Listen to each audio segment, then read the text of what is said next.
Perhaps unsurprisingly, though, the 99% who have been worst hit by the ongoing financial crisis have been locked out and left to look in from the outside. Let's get the latest details now and cross over to RT's Lauren Lister, standing by for us in Davos. Lauren, good to see you.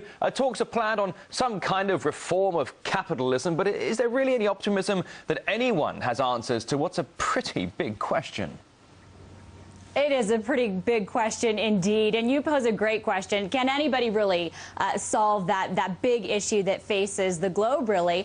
They're trying here. It's certainly on the agenda, talk of remodeling capitalism, debates about capitalism. And they can talk all they want, though. You have to wonder how serious people are about that discussion when many of the corporations that are present here are those that have benefited from this type of capitalism. So although Klaus Schwab, the founder of the World Economic Forum, has said that capitalism in its current form has no place in the world around us, these are the corporations and banks that are represented here, many of which have benefited from government bailouts in the case of banks, from central bank easy money policies in the case of many banks and corporations. So whether or not these are the right people to be having that conversation, to be talking about reform, I'm not quite sure. You also have to remember that while the official agenda, yes, deals with capitalism, the unofficial agenda of Davos is very much about making corporate deals, and that might, in fact, trump the official agenda. As you can probably recall, some corporations here shell out up to $300,000 for a membership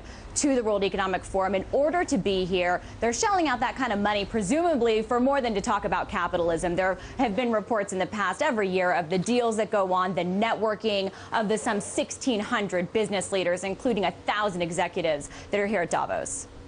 Well, Lauren, I mean, it comes as no surprise when you talk about the exclusivity of the big money players doing these actions behind closed doors. It's no surprise that the Occupy activists who have made their way to Davos are basically being barred out from attending. I understand that some of them are actually building igloos to stay in. Any chance that any of their voices will actually be heard?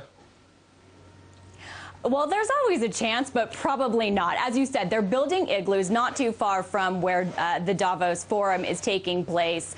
They're very much highlighting this Occupy movement that has swept the globe.